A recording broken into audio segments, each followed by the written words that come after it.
함께 말씀을 나누고자 합니다. 지난주에도 살펴본 것처럼 이 스데반의 죽음을 시작으로 온 유대와 예루살렘에 예수를 믿는 자를 향한 박해와 핍박이 아주 거세졌습니다. 사도행전이 기록하는 하나님의 구원의 역사가 사울이라는 중요한 인물을 견인하여서 구원 역사의 무대 위에 올려놓고 있는 장면이 우리가 3절에서 봤습니다.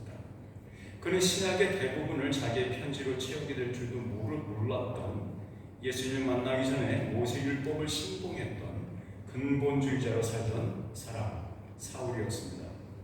사울은 당시 모든 사람들보다도 뛰어난 스펙을 갖고 있었죠. 든든한 재정적 지원과 학업적인 성취들은 그를 많은 사람들에게 종교적인 영웅으로 불리기에 부족함이 없었을 것입니다. 사내들인 공예로부터 이단 척결에 필요한 모든 권한을 받은 사울은 예루살렘에 여기저기 흩어져서 모임을 이루어왔던 가정교회들을 샅샅이 찾아내서 인정사정 보지 않고 없애버리는 일을 하고 있었습니다. 예루살렘 지역 안에서는 더 이상 예수 제자 공동체가 모임을 지속하는 것이 어렵게 되었습니다. 사울은 예루살렘 교회를 이잡듯이 각 집집마다 압수수색을 통해서 믿음의 사람들을 체포하여서 감옥에 집어넣었습니다. 사도행전 8장 3절의 말씀이 그 내용입니다. 같이 한번 읽어볼까요? 사울이 교회를 잔멸할새 각 집에 들어가 남녀를 끌어다가 옥에 넘기니라. 이토록 잔인하게 잔혹하게 하나님의 교회를 박해한 사도 사울은 그의 인생 후반기에 이렇게 이 일을 회고하면서 이렇게 말한 적이 있습니다. 디모데전서 1장 13절의 말씀입니다. 읽어볼까요? 내가 전에는 비방자요 박해자요 폭행자였으나 도리어 긍휼을 입은 것은 내가 믿지 아니할 때에 알지 못하고 행하였습니다. 뭣도 모르면서 개망난 이 짓을 했다고 고백하고 있는 거죠. 스스로 겸손하게 낮추어 부르는 행동이 아닙니다. 실제로 크리스천들에게 린치를 가했고 폭력으로 초기 교회 공동체를 부스려야 했었다는 것을 고백하고 있는 거죠. 아마도 바울은 이렇게 인간의 무지로 점철된 역사 안에서 벌어진 일들이 어떻게 하나님의 구원의 역사를 이루는 무대가 되었는지 되돌아보고 있는 것 같습니다. 누가나 마가, 디모데 그리고 베드로와 다른 사도들과도 바울은 이런 회고를 했었을 것입니다. 어쨌든 예수님에 관해서 무지했던 사울의 박해는 예수의 제자 그룹에게 매우 심각하게 피해를 입혔고 결과적으로 이들은 이것을 피해서 흩어질 수밖에 없었습니다. 우리 사도행전 8장 1절과 4절 말씀을 한번 확인해 봅시다. 시작. 그날에 예루살렘에 있는 교회에 큰 박해가 있어 사도 외에는 다 유대와 사마리아 모든 땅으로 흩어지니라. 4절 말씀입니다. 그 흩어진 사람들이 두루 다니며 복음의 말씀을 전하였어요. 당시에 유대로 불렸던 곳은요, 사마리아 땅의 남쪽과 동쪽의 요단 강변 지역이 다 포함되는 지역을 말하는 것입니다. 그러니까 사마리아 지역의 북쪽, 거기는 수리아 땅이죠. 지금의 시리아 땅입니다. 다마스커스 있는 시리아 땅이고, 북서쪽에 가면 베니게라고 불렸던 페니키아 지역입니다. 두로와 시돈, 지금의 레바논 지역이죠. 그러니까 유대 지역이라 하면 사마리아로 경계 지워지는 북쪽 이방인의 땅과 갈릴리 북부의 땅을 제외한 모든 이스라엘 땅을 유대라고 그 당시에는 불렀습니다. 예루살렘 내에서 핍박과 박해가 광풍처럼 몰아쳤습니다. 들꽃처럼 복음의 씨앗들이 사방으로 흩어지게 되는 형국입니다. 그렇게 사마리아와 유대와 땅 끝까지라고 표현된 동심원 모양으로 복음이 뻗어나간다는 그 예언이 하나씩 성취되고 있는 장면입니다. 여러분, 동심원이 뭔지 아시죠? 호수나 이런 데 돌을 탁 던지면 중간에다가 그 물결이 돌이 빠진 곳에서부터 이 풍랑이 웨이브가 시작돼서 옆으로 막 퍼지지 않습니까? 이거를 동심원 모양이다 이렇게 말합니다. 예루살렘에 박해 박해가 시작되고 예루살렘에 복음이 먼저 심겨지는 그 일로 이제 사마리아로 유대로 복음이 확장되는 모습이 우리가 지금 읽은 말씀입니다. 본문 속에서 두루 다니며라고 묘사하고 있는 장면이 있습니다. 그것은요, 계획 없이 왔다 갔다 했다는 말이 아니고요, 복음 전파의 계획에 따라서 의도적으로 여기저기를 의도적으로 계획적으로 방문했다는 뜻입니다. 예루살렘을 떠나지 않았던 12사도들은 밤새 휩쓸고 간 태풍에 살아남은 제자들을 돌보는 일을 했었을 것입니다. 사울에 의해서 투옥되었기 때문에 예루살렘을 떠나지 못했던 것인지, 아니면 12사도에 대한 혐의가 사내들인 공회에서 한번 재판을 받았기 때문에 일사부재의 원칙으로 무혐의 처리되었던지 이유였는지 잘 모르겠습니다. 그러나 분명한 것은 예루살렘에 자의반 타의반으로 남겨진 사람들을 돌보는 믿음으로 인도할 사람들이 필요했던 것은 분명하죠. 이렇게 예루살렘을 빠져나와서 흩어진 제자들 중에 이 사람들은 난민 신세가 되었죠. 이들 중에 빌립이라는 7명의 선택된 지도자 중 한 사람이 있었습니다. 본문 말씀 사도행전 8장 5절과 8절은 빌립이 말씀을 전한 사마리아 성에서 어떤 일이 일어났는지 자세히 말해주고 있습니다. 우리 5절에서 8절 말씀 같이 읽을까요? 빌립이 사마리아 성에 내려가 그리스도를 백성에게 전파하니 무리가 빌립의 말도 듣고 행하는 표적도 보고 한 마음으로 그가 하는 말을 따르더라. 많은 사람에게 붙었던 더러운 귀신들이 크게 소리를 지르며 나가고 또 많은 중풍병자와 못 걷는 사람이 나으니 그 성에 큰 기쁨이 있더라. 아멘.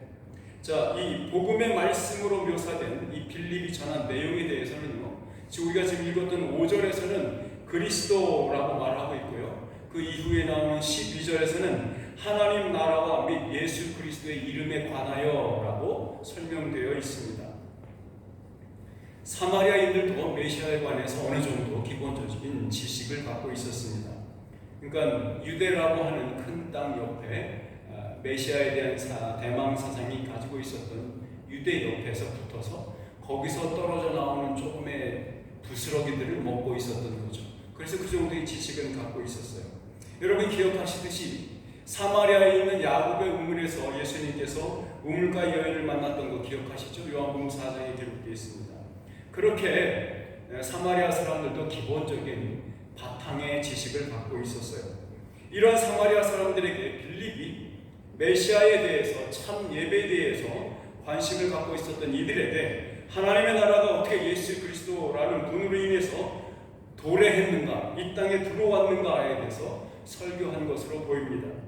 자, 그런데 당시에 유대인 토박이가 사마리아인에게 갖고 있었던 적개심은 엔머티죠. 이 적개심은 이루 말할 수 없이 심각했었습니다.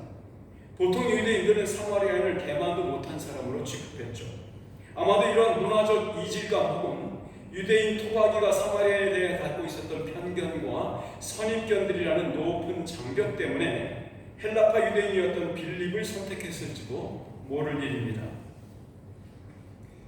이 사마리아 성은요, 사마리아에 있던 여러 큰 성읍 중에 한 곳으로 생각됩니다. 그렇다고 해서 예루살렘에 가까운 사마리아 쪽은 아닌 것으로 생각됩니다.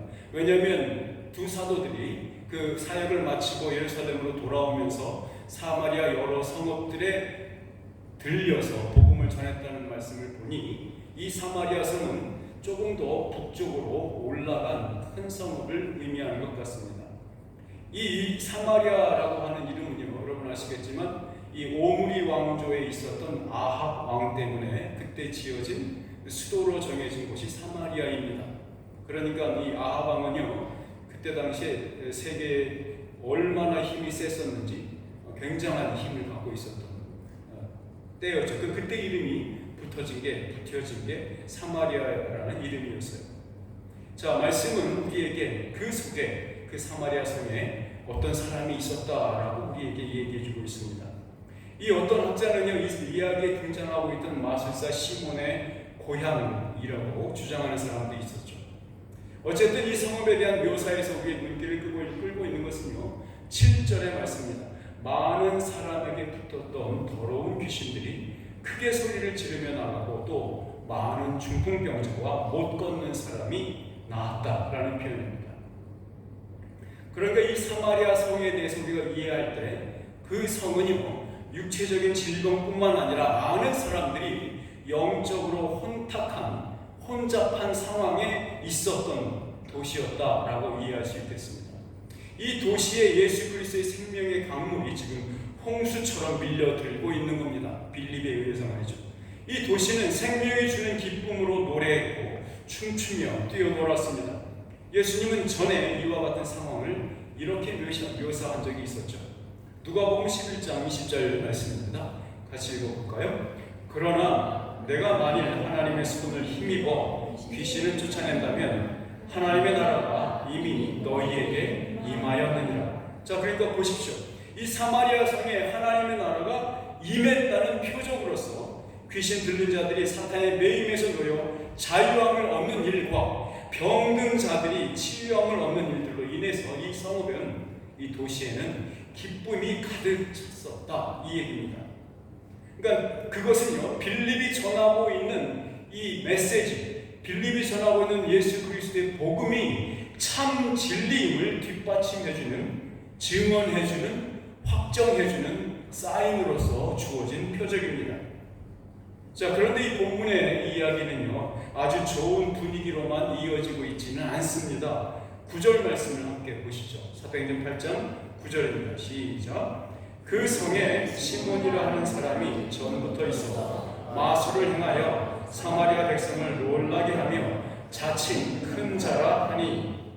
여러분, 헬라어로 기록된 원문을 보면 그냥 그 성에 시몬이라는 사람이 있어가 아니고 그러나, 이게 시작됩니다. 그러나 그 성에 시몬이라는 사람이 있어 라고 읽으셔야 맞습니다. 그러니까 이 그러나로 시작되는 것은 뭔가 반전이 시작된다는 의미겠죠. 도시는, 그 도시가 기쁨으로 가득 차 있었는데 그러나로 시작되는 모습을 보시면 복선도 깔려있고 반전이 깔려있는 모습을 보죠.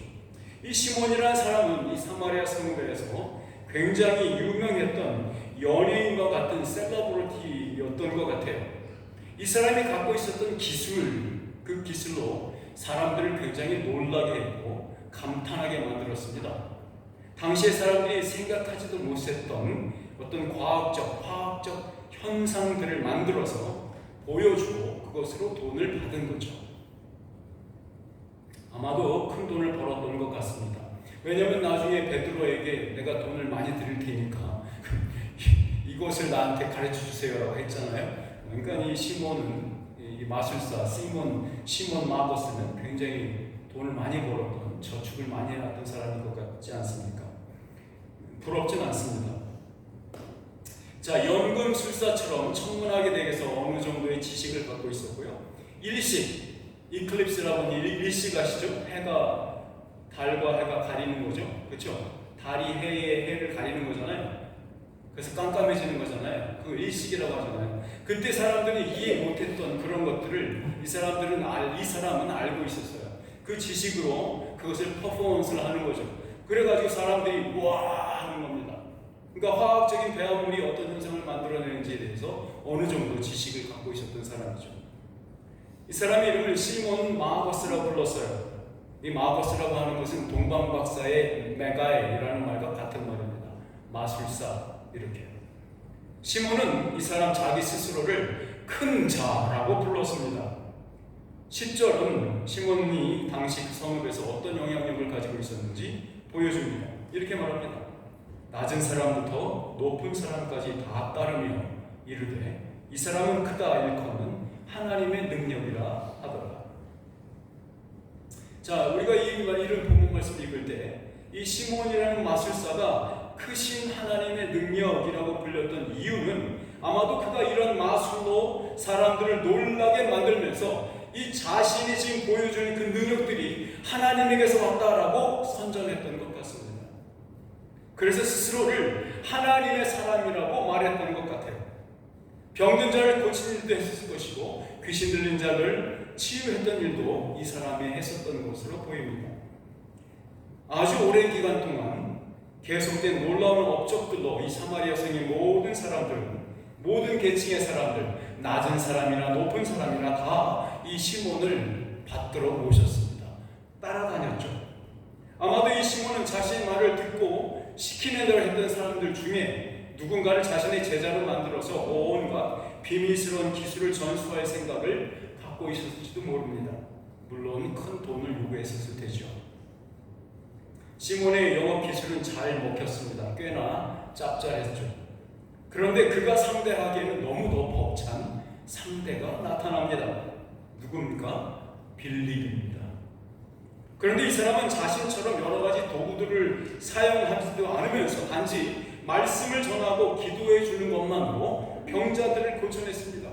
그러니 시몬에게 향했던 사람들의 모든 관심과 이목이 지금 누구에게로 확 돌아서 가고 있습니까?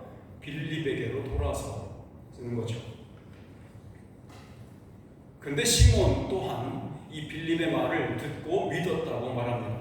우리 본문 12절에서 13절 말씀을 같이 읽어보죠. 빌립이 하나님의 나라와 민 예수 그리스도의 이름에 관하여 전도함을 그들이 믿고 남녀가 다 세례를 받으니 시몬도 믿고 세례를 받은 후에 전심으로 빌립을 따라다니며 그 나타나는 표적과 큰 능력을 보고 놀라니라 라고 써 있습니다. 그러니까 빌립의 말씀 사역은 그 사마리아 성읍의 많은 남자와 여자로 하여금 예수님의 제자가 되게 하였습니다. 우리 13절 읽으신 것처럼 누가는 이 이야기에서 시몬의 개종에 대해서 특별하게 언급하고 있어요. 뭐라고 했습니까? 시몬도 믿고 세례를 받은 후에 전심으로 빌립을 따라다니며 라고 기록하고 있지 않습니까? 시몬은 특별하게 빌립의 일거수일투족을 계속해서 지켜본 것 같습니다. 마치 빌립을 스승으로 모신 제자가 된 것처럼 말이죠. 이 구절은 특별히 시몬의 관심이 온통 빌립이 행하고 있는 놀라운 일에만 쏠려 있다고 강조하고 있죠. 그 나타나는 표적과 능력을 보고 놀라니라 이렇게 되어 있잖아요. 그러니까 말을 많이 안 했던 것 같아요. 예? 빌립을 따라다니면서 말을 하거나 그래서 말씀을 배우거나 이런 일이 아니라 빌립이 행하고 있는 표적들과 큰 능력을 보고 우와 하면서 이거 어떻게 할까 이렇게 고민을 했던 것 같아요. 신학자들 사이에서도 이 이야기에 등장하는 시몬이 진정으로 믿음을 가진 사람이었는지 아닌지에 대해서 논란이 많습니다. 어쨌든 본문의 문맥은 시몬의 모든 생각이 그 표적과 능력 자체에만 머물러 있지 그 표적이 가리키고 있는 예수 그리스도와 하나님의 나라에 대해서는 전혀 관심이 없는 사람으로 묘사하고 있다는 것을 우리가 부인할 수는 없죠. 시몬도 믿고 세례를 받았다는 진술을 통해서 이 글을 읽고 있는 우리 같은 독자들은 이 시몬도 회개하고 예수를 믿는 신자가 되었다고 짐작할 수 있을 만합니다. 그런데 이 시몬이 진정으로 거듭난 신자였는지 혹은 믿음의 공동체에서 일정한 통과 의뢰인 믿음의 고백과 세례라는 의식을 통해서 들어왔지만 여전히 그 마음속에 새로운 마음으로 성령님이 창조하시는 새로운 마음으로 재창조되지 않았다는 이야기, 그런 힌트는 이어지는 이야기에서 볼 수 있습니다. 그렇게 얼마의 기간 동안 시몬은 빌립 옆에서 껌딱지처럼 딱 붙어서 쫓아다녔습니다. 그 사이에 사마리아 백성들도 하나님의 말씀을 받아들이고 예수를 하나님의 아들이요 메시아로 인정하기 시작했습니다. 거의 성읍의 모든 사람들이 예수의 제자로 들어왔다는 놀라운 소식이 예루살렘에 있는 사도들에게도 전해집니다. 아마도 이 소식은 비유대인에게도 유대인이 아닌 사람들에게도 집단적인 회심이 일어날 수 있을지에 대해서 아마도 아주 불같은 신학적인 토론과 진지한 고민과 성찰이 그들 안에 있었을 법합니다. 사도들은 예수님의 가르침과 구약의 예언들을 고찰해 보았을 것입니다. 분명 예수님께서 승천하시기 전에 하신 당부의 말씀들을 회상하면서 고민에 빠졌을 것입니다. 그들이 물론 사도들이었지만 지금 우리가 누리고 있는 이 온전한 신학이 마련되지 않았던 상황인 만큼 의혹이라고 말할지 혹은 의심이라고 할지 분명하게 정리된 것이 없는 상황이었던 것은 분명합니다. 더군다나 야고보와 요한은 사마리아 사람들이 예수님을 배척하고 거부한 일들로 저놈들에게 하늘로부터 불을 내려서 다 태워 멸망시켜버릴까요? 라고 했었던 적이 있었던 사람이죠. 그래서 그 일로 인해서 예수님에게 이 요한은 별명을 얻게 되죠. 뭐냐면 우레의 아들. 우레의 아들 뭡니까? 성질이 되게 불같은 놈을 말하는 거죠. 어쨌든 사도들이 기억하지 못하는 척 할 수 없었던 것은 분명한 것은 사도행전 1장 8절에 예수님께서 승천하시기 전에 주셨던 예언과 같은 유언과 같은 말씀이죠. 한번 같이 읽어볼까요? 시작. 오직 성령이 너희에게 임하시면 너희가 권능을 받고 예루살렘과 온 유대와 사마리아와 땅 끝까지 이르러 내 증인이 되리라. 자, 사도들은 예루살렘과 온 유대에 예수님의 증인이 되는 일이 이미 시작되었는지에 대해서도 잘 인식하지 못했을 가능성이 있어요. 왜냐하면 예루살렘 내에서 아주 짧은 시일 내에 복음이 엄청난 진보가 나타났죠. 그런데 갑자기 예루살렘 안에 박해가 핍박이 폭풍처럼 몰라섰고 그것으로 인해서 저들은 이렇게 생각했을 것입니다. 이거 우리가 실패한 것인가? 여기서 끝이란 말인가? 이렇게 자문했을 수도 있는 상황이었죠. 어쨌든 간에 예수님의 말씀을 기억나게 하는 성령님의 은혜와 조명하심은 사도들로 하여금 이렇게 결정하도록 했습니다. 우리 14절 말씀입니다. 같이 읽어볼까요? 시작. 예루살렘에 있는 사도들이 사마리아도 하나님의 말씀을 받았다 함을 듣고 베드로와 요한을 보내매. 자, 왜 베드로와 요한을 보냈을까? 이 질문은 여러 가지 형태로 답변될 수 있어요. 워낙에 둘이 같이 잘 붙어 다녔으니까 그럴 수도 있겠고, 베드로가 행했던 수제자로서의 책무와 그가 가장 친한 사역자로 여러 번 같은 어려운 경험을 함께 했었기에 아마도 혹시 있을지 모를 일에 대해 대비하고자 베드로와 요한을 선택해서 파송했을지도 모를 일입니다. 재미있는 것은 아까 말씀드린 요한은 별명이 뭐라고요? 우레의 아들. 천둥 번개 치듯이 아주 성격이 불같이 급한 놈이다, 이런 뜻이죠. 베드로는 여러 별명이 있었지만 예수님께서 주셨던 별명 중에 바요나, 시모나 이렇게 불렀던 적이 있습니다. 여기서 바요나라고 해석하면 요나의 아들이라는 뜻이 되는데 베드로의 아버지가 요나는 아닙니다. 그러면 바요나는 무슨 뜻일까요? 로마에 대해서 폭력으로 무장해서 저항운동을 하는 사람들을 바요나라고 불렀습니다. 바요님 복수로 하면 그렇고, 그러니까 바요나 시모나 했다는 것은 이 시몬 베드로가 그런 무장 저항 세력 단체 중에 한 사람이었다라고 이해하면 됩니다. 그러니까 이 두 사람은, 베드로와 요한은 성격이 좀 비슷비슷했던 것 같아요. 잘 맞았어, 죽이, 그죠? 뭐 한번 딱 결정하면 그냥 후다닥 해버리는, 굉장히 성격이 잘 맞았다. 그런 면에서는 저와는 아주 다르죠. 저는 침착하고 단정합니다. 감사합니다. 자, 파송된 이 두 사도는 사마리아에 도착해서 현장 실태 조사를 하러 갔습니다. 16절에 이렇게 말하고 있습니다. 16절 읽어볼까요? 자, 이는 아직 한 사람에게도 성령 내리신 일이 없고 오직 주 예수의 이름으로 세례만 받을 뿐이더라. 자, 이 말씀이 여전히 신학계 안에서 굉장히 뜨거운 감자와 같은 말씀이에요. 그러니까 여기서 성령 내리신 일이 없고라는 말씀을 이 사람들이 제대로 믿지 않았다라는 식으로 의미로 해석하시면 안 됩니다. 또 회심하고 믿음에 들어왔으나 두 번째 성령 세례를 통해서 성령 충만을 받는 생각으로 구원 따로 성령 따로의 이중문, 문이 두 개야. 예수님께로 믿음의 생활을 믿음으로 들어오는데 두 개의 문을 열고 들어오는 것처럼 이해하는 것 또한 옳지 않습니다.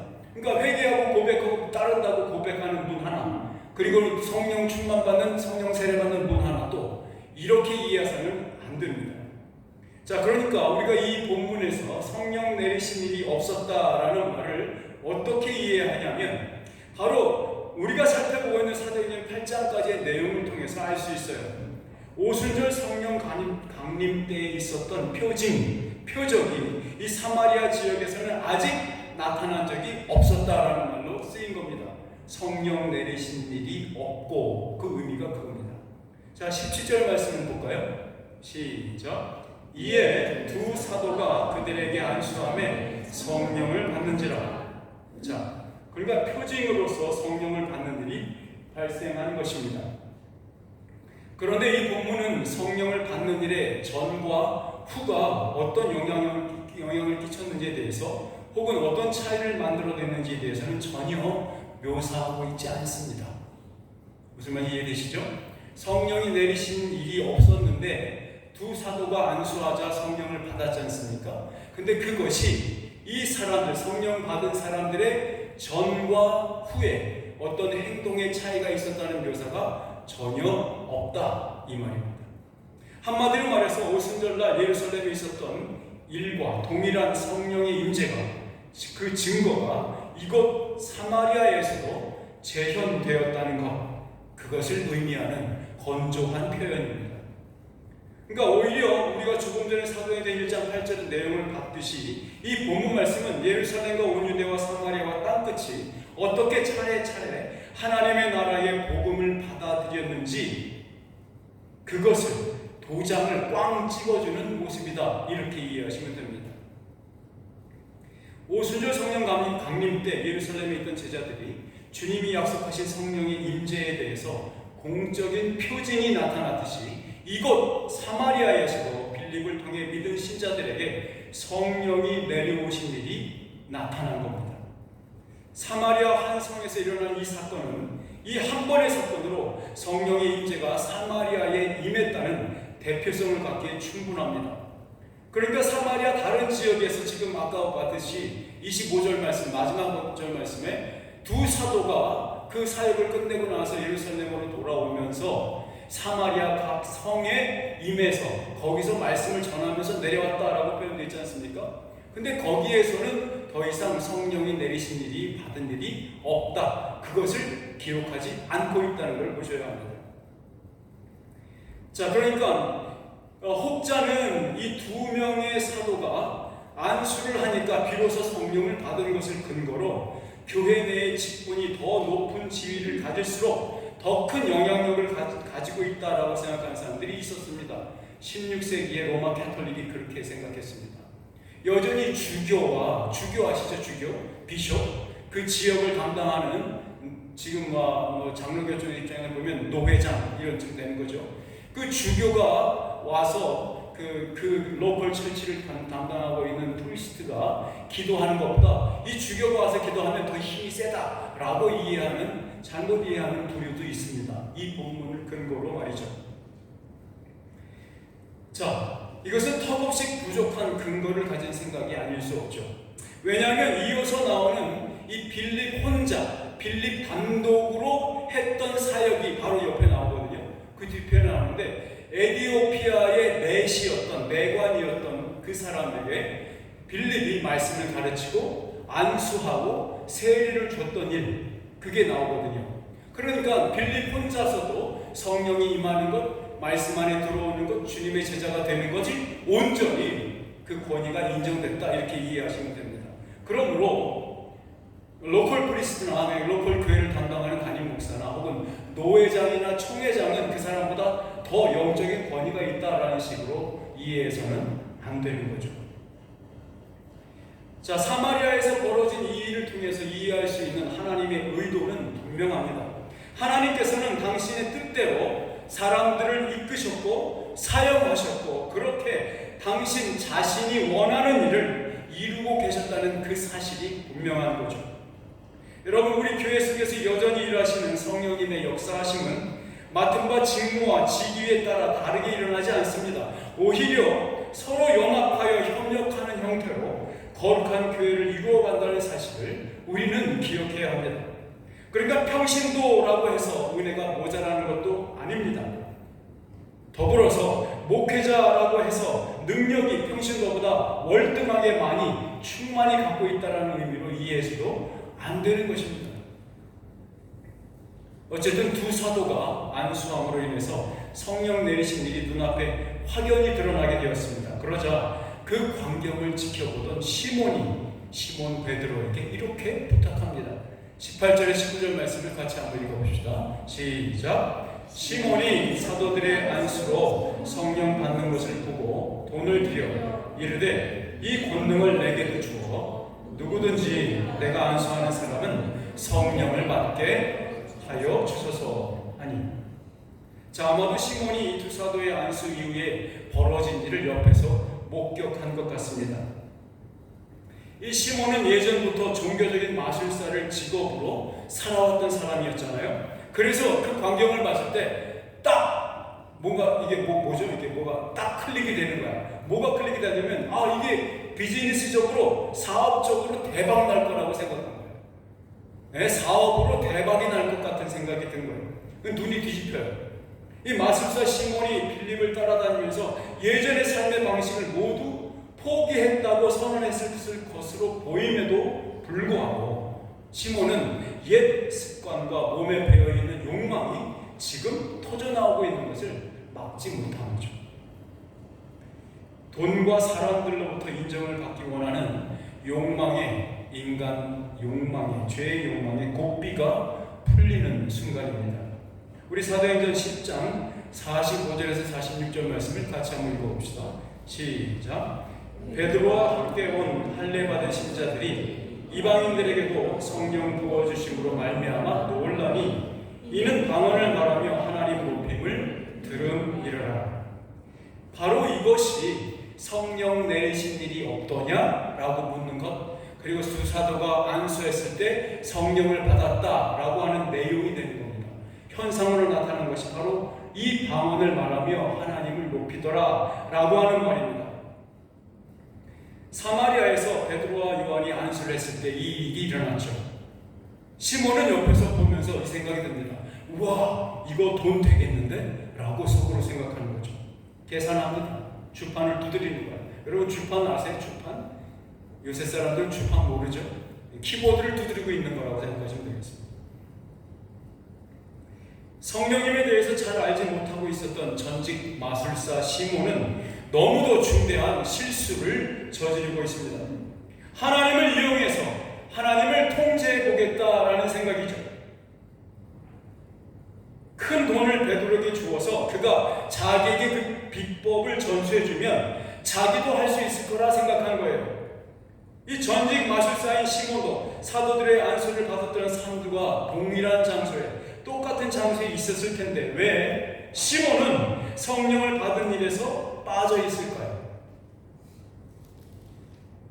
분명한 것은 이 일에 관찰자처럼 어느 정도 방관자처럼 거리를 두고 있었던 것으로 보입니다. 이 사실이 마술사 시몬이 참으로 믿음에 들어온 사람이 아니라 그저 흉내만 내고 있던 사람이었다는 증거가 될 수 있을까요? 아무튼 베드로의 반응이 궁금합니다. 시몬 베드로는 어떻게 반응했을까요? 20절에서 23절까지 말씀을 읽어볼까요? 시작. 베드로가 이르되 네가 하나님의 선물을 돈 주고 살 줄로 생각하였으니 내 은과 네가 함께 망할지어다. 하나님 앞에서 네 마음이 바르지 못하니 이 도에는 네가 관계도 없고 분깃될 것도 없느니라. 그러므로 너의 이 악함을 회개하고 주께 기도하라. 혹 마음에 품는 것을 사하여 주시리라. 내가 보니 너는 악독이 가득하며 불의에 매인 바 되었느니라. 베드로의 책망은 아주 매몰차고 무섭습니다. 야, 네가 돈이 좀 있다고 미친 게로구나.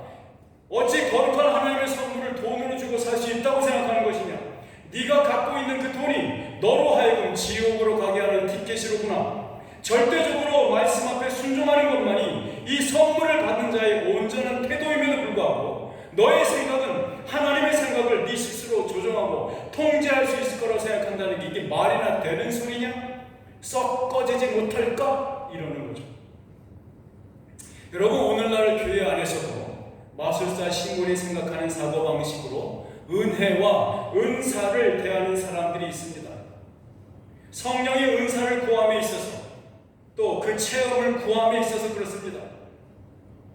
자신들의 욕망이 근원이 되어서 성령의 은사를 체험하고자 합니다. 다른 성도들과의 믿음의 수준과 계급에서 한 단계 위로 승진하고 싶어서 이 은사를 구하는 사람들도 있습니다. 욕망의 실현을 위해서 믿음을 도구로 삼는 사람들입니다. 음란하다고 표현합니다. 말씀은. 여러분, 우리에게 은사를 구하라고 강권하십니다. 성령님께서는 우리 보고 은사를 사모하고 구하라고 강권하십니다. 근데 성령님은 우리에게 주님의 교회가 성숙하는 데에 필요한 그 연료로 사용하고자 하시는 그 마음으로 은사를 구하라고 말하는 겁니다. 우리의 욕망과 돈과 사람들 사이에서 뻐기기 위해서 은사를 구하라고 하는 게 아니에요. 그렇게 흉내내고 있는 은사들은 교회를 세우고 온전하게 하기는커녕 교회를 무너뜨리고 맙니다. 사도 베드로는 마술사 시몬에게 그토록 저주에 가까운 말을 퍼붓고 있으면서도 마지막 회심의 기회를 주는 듯합니다. 주님께 죄사함을 구하라고 합니다. 시몬의 마지막이 기록되어 있지 않고 열려져 있는 엔딩으로 끝나는 것, 마무리되고 있는 것이 오늘 우리가 갖고 있는 본문인 말씀입니다. 참으로 회개하고 돌아왔는지 아니면 그저 방관자처럼 여전히 비즈니스 마인드로 교회를 대하고 있는지 모를 일입니다. 그런데 왜 시몬이라는 마술사 출신의 이 돈과 욕망으로 가득했던 사람이 이 이야기에 등장해야만 하는 걸까요? 왜 등장했을까요? 쉽게 원칙적으로만 보면요, 이 시몬의 이야기가 없어도 사마리아의 예수 그리스도의 복음을 받아들인 것과 그 교회에 대한 하나님 예수 그리스도의 약속이 성취된 일을 표현하는 데 있어서 특별한 어려움이 있을 것 같아 보이지는 않거든요. 시몬 베드로의 이야기가 꼭 없어도 사마리아에 복음이 전달됐다, 사마리아에 교회가 세워졌다 하는 것을 나타내기는 충분할 것 같습니다. 그런데 왜 시몬의 이야기가 여기에 들어와 있을까요? 아마도 사마리아가 얼마나 깊은 영적 어둠의 상태에 있었는가를 드러나고자 했던 것 같습니다. 또한 하나님의 선물을 받는 한 무리의 사람들에 속하지 않은 자가 하나님의 은혜에 대해서 어떻게 오해할 수밖에 없나 라는 것을 분명하게 설명하고자 했던 것 같습니다. 사마리아에 성령님의 부어지심이 임했을 때에도 여전히 사탄의 위험과 유혹이 기승을 부리고 있었음을 알고 경계하라는 말씀으로 교훈을 주고자 했을 것입니다. 자, 그럼 왜 굳이 성령님은 빌립의 사역에 사도들의 동역함이 있을 때까지 성령님의 부으심을 베푸는 시간을 왜 의도적으로 연장하고 기다리고 있었을까요? 자, 제 질문은 이겁니다. 자, 빌립이 사마리아에서 말씀을 전하고 복음을 전했을 때 온갖 표적들이 일어났음에도 성령이 내리신 일이 없다는 것은 성령님께서 의도적으로 성령님을 자기 자신을 부어주시는 그 사건을 의도적으로 지체하고 있었다라고 이해할 수 있는 거예요. 왜 그랬을까요?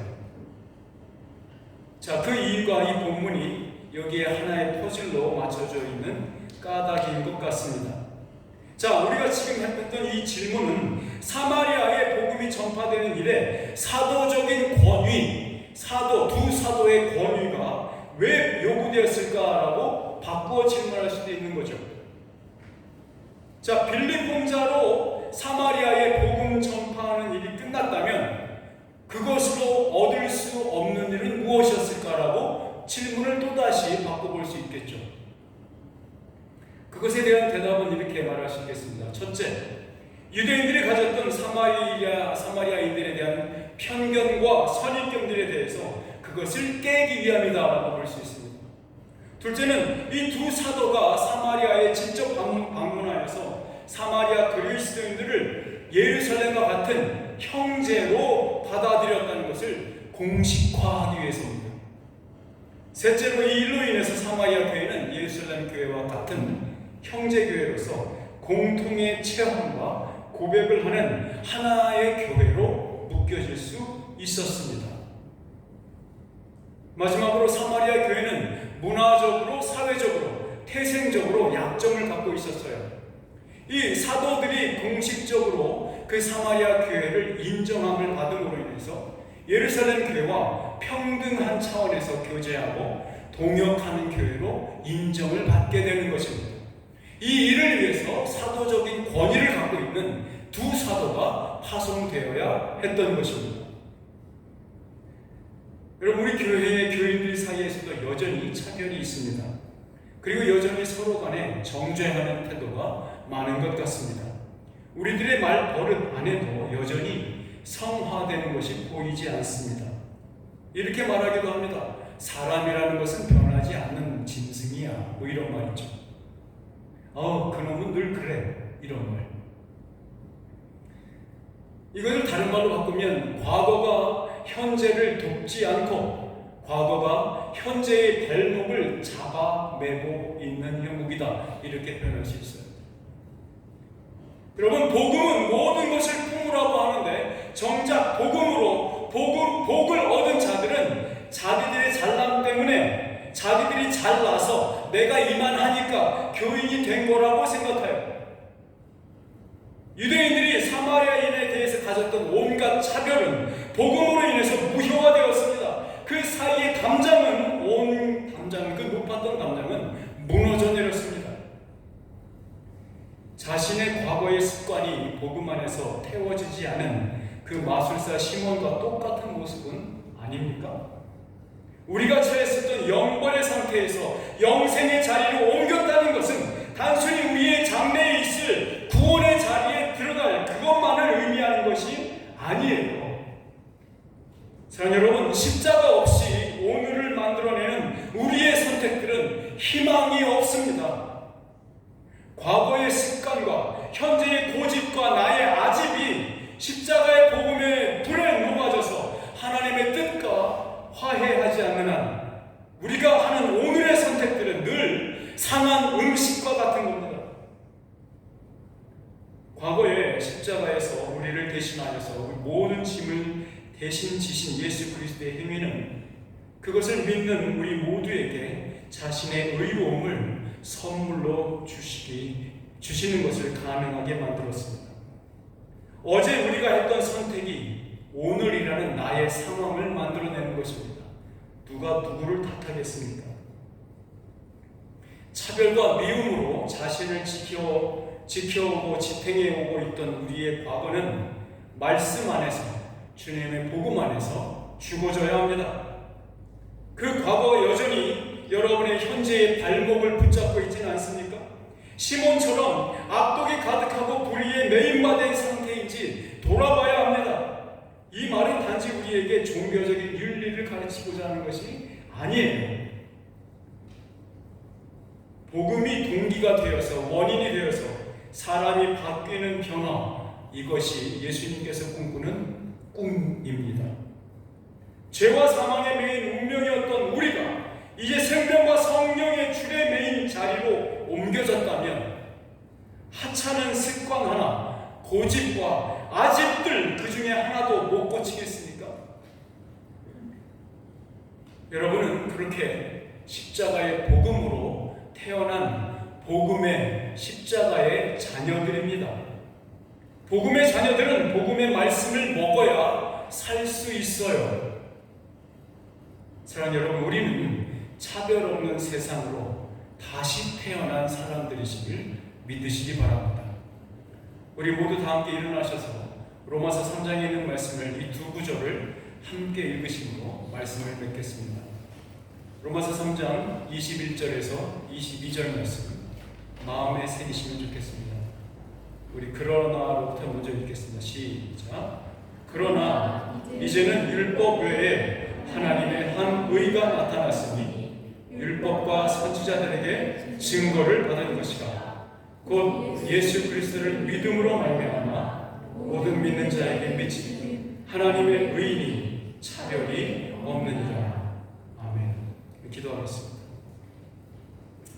사랑 많으신 아버지 하나님, 저희 시간 동안 주의 말씀을 대언하였습니다.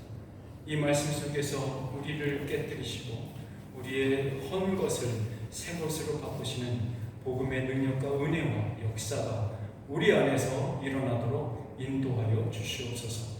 그 복음이, 그 십자가가 우리의 것이 되게 하여 주옵소서.